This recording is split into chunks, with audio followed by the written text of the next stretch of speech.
Good afternoon, dear students.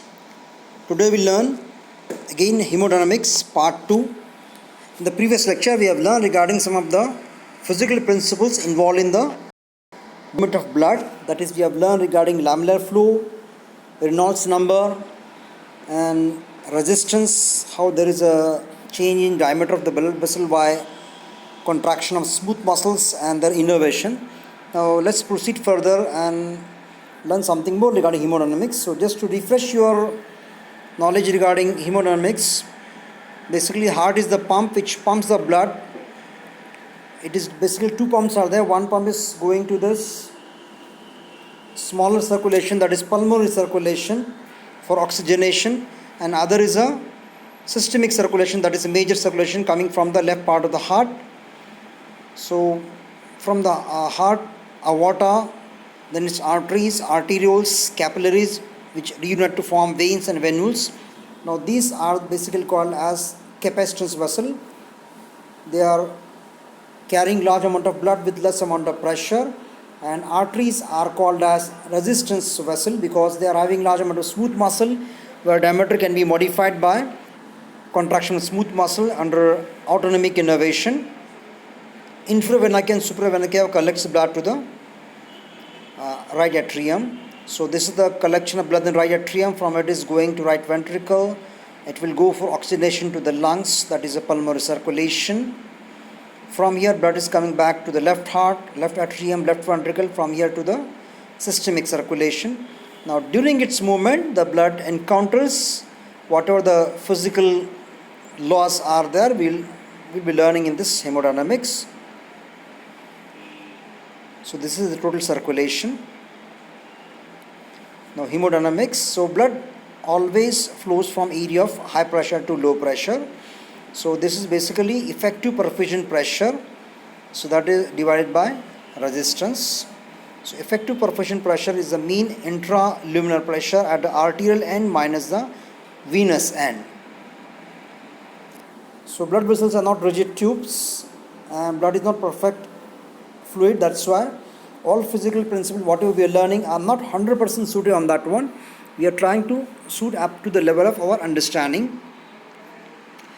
A moving blood has no pressure basically unless it encounters at least some resistance. So blood is moving in the circulation, there will not be any pressure unless under some resistance comes. Pressure is affected by resistance and flow is affected by both. So peripheral resistance is the resistance that the blood encounters in the vessels as it travels away from the heart. It results from friction of blood against the walls of the vessels and is proportional to three variables: blood viscosity, vessel length and vessel radius. Now this vessel radius is nothing but the resistance which changes with the contraction of smooth muscle under autonomic innervation, and viscosity is the content of the blood which will change based on the contents of the blood which are changing, like osmolality and the blood cells which are changing. Length is going to be remain constant, so it is not a matter of discussion. So there are changes are basically in the vessel radius and viscosity. So these two are going to affect the resistance more. Now as we have learned in the last lecture regarding laminar flow, so as the flow in the blood in the vessel is more in the center and at the sides it is attached to the blood vessel, so thick flow is there. So as the diameter increases, flow increases in the multiplication times, like this. Now this can be again better explained by this law which says that flow is proportional to pressure difference, radius of vessel, viscosity of the vessel and length of the vessel. So in this fashion the flow changes. So this law which explains all this relationship is called as Poiseuille's law. So you people are knowing better than me this physics which you have learned in the 12th. So as the pressure difference is more, they will have better flow. As the radius increases, the flow will increase in proportion, and as the viscosity will rise, flow is going to reduce. So this Poiseuille's law explains us again the flow. So flow varies directly and resistance inversely with the fourth power of radius. Blood flow and resistance in vivo are markedly affected by small changes in caliber of vessel. Now this caliber of vessel will change with sympathetic stimulation.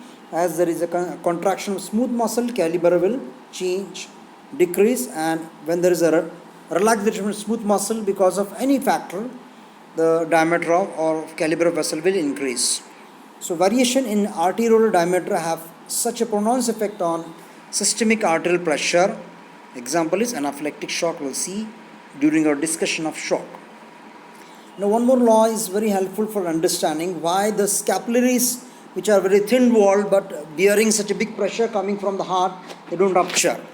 So reason is that this again a law is there which will explain this.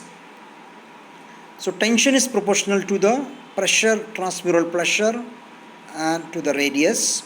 So this law states that tension in the wall of a cylinder is equal to product of transmural pressure and radius. And in transmural pressure, as the outside pressure we consider quite zero, it's basically the internal pressure which matters more. So this law is called as Laplace law, applicable at so many places in human body. It is at the blood vessels, at the bladder, and so many places. It is at the feeding heart also. This will explain us. And as the wall thickness is quite negligible in blood vessels, so it can be underestimated. So as the radius decreases, tension will reduce. So capillaries having a small radius, they will have less tension. That's why they are not prone to much rupture. Now here you can see the wall thickness and lumen diameter across, and cross-sectional areas also of a different part of the vascular system. Aorta, you can see the diameter is almost 2.5 centimeters big, and diameter, the vessel wall thickness is 2 millimeters. So approximate area, but it is very small. Largest areas are basically of capillaries. It is almost, you can see it is 4500. It's cross-sectional area. Next is the venues, which are carrying a large amount of blood. Now the resistance the blood faces is basically because of two things: radius of the blood vessel and viscosity of the blood vessel, as I've told you in the earlier. Now this resistance will change more in the resistance vessel, like arterioles and small arteries, because they are principal site of peripheral resistance. They are having a large amount of smooth muscle in them and having a strong sympathetic innervation. Now viscosity depends on so many things. Plasma is about 1.8 as viscous as water. Whole blood is 3 to 4 times as viscous as water because of presence of the foam elements, that is blood cells are there. Viscosity depends on hematocrit, that is the number of cells, RBCs, WBCs, platelets. In large vessel, increase in the hematocrit causes appreciable increase in viscosity. Smaller the radius of blood vessel, lower the tension in the wall necessary to balance the descending pressure. That's why capillaries are safe. Now the velocity is inversely proportional to the cross-section area. As you can see, the cross-section areas of capillaries is more, velocity is very less in them. Velocity of blood is high in the water, declines steadily in the smaller vessels, lowest in capillaries, increase again as the blood enters the veins, relatively high in the vena cava. Now basic theory of circulation, which we must know before going to the main topic which we want to discuss, that is the blood pressure. So rate of blood flow to each tissue of the body is almost always precisely controlled in relation to the tissue needs. More the tissue need, more is the blood flow; less the tissue need, less is the blood flow, and that is controlled by our autonomic nervous system plus local auto-regulation is very important. So when the tissues are active, they need 20 to 30 times the resting level. So CO2, other tissue waste products act directly on the blood vessels and dilating or constriction takes place. So this is called as basically auto-regulation. This is a strong mechanism which regulates the blood flow to the tissues. So it is basically at the time of requirements.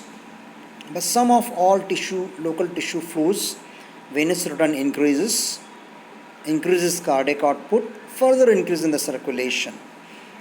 So this is the pressure across the vascular system. Aorta, you can see the pressure is 120 by 80 millimeters of mercury. But as you are moving, it changes. And now you can see at the capillaries how is the pressure, and here. So These are all because of the resistance and the viscosities and the diameter of the vessels. This is the pulmonary circulation. This is the systemic circulation. So we'll be learning again in detail this pressure cadre during our regulation of blood pressure exactly. So this is basically we are giving a background to understand blood pressure mechanism. So for you, two things are most important: the resistance of the blood vessel and the viscosity. So ultimately the blood flow, which is a key function we need for the heart, it depends on the cardiac output, which will again depends on the pumping action of the heart. Blood pressure, which is nothing but due to the force of the heart contraction, and that is the stroke volume and the resistance vessel. So velocity, lamellar flow, and local regulatory mechanisms. So this all will decide the blood flows. Ultimately what we need is a blood supply to the individual organ, that is most important. And for that we need the function of the heart, we need the management of resistance, we need the viscosity of the blood also. So ultimately what we want to do with this hemodynamics is we want to control the rise in blood pressure. This is called as a hypertension. A sustained elevation of systemic arterial pressure is called hypertension, and most common causes is due to increased peripheral resistance. So all what we are learning in hemodynamics ultimately resting on this peripheral resistance. You have to revise all this physics law first, and if you understand the physics law properly, then only we can treat a patient of hypertension. Today still we don't have a good answer to the hypertension. Only we can control the hypertension, we cannot cure the hypertension. So let's take a pledge and try to investigate more in the peripheral resistance mechanism. Can we cure a patient of hypertension? So this thing should come in the mind, and we should learn hemodynamics in that fashion. Okay, what are the things which are leading to increased peripheral resistance, and ultimately there is elevation of blood pressure. So to treat hypertension we have to look in this again with a bird's eye. So when the resistance against which the left ventricle pumps, that is the afterload, is elevated for a long time, what will happen? Cardiac muscle hypertrophies. Just like if you are using a dumbbell to lift with a biceps, so gradually after 2-3 months you will have a good biceps because you are working against a load. Same thing if the heart is working against the resistance a long time, you will have a cardiac muscle hypertrophy. Hypertrophy means what? Oxygen requirement has increased. Whatever oxygen consumption you were having initially, now it is increased 10 times as the hypertrophy. That means anytime if you are exerting, you may have a shortage of oxygen, that is called as angina, and a culmination in the infarction. So basically hypertension is the mother of all heart disease also. So if you treat hypertension nicely, you can save your heart also. So it is very important to work on the hemodynamics. So here we are completing the basics of hemodynamics, and the next lecture inshallah will discuss regarding the physiology of regulation of blood pressure. Till then, thank you.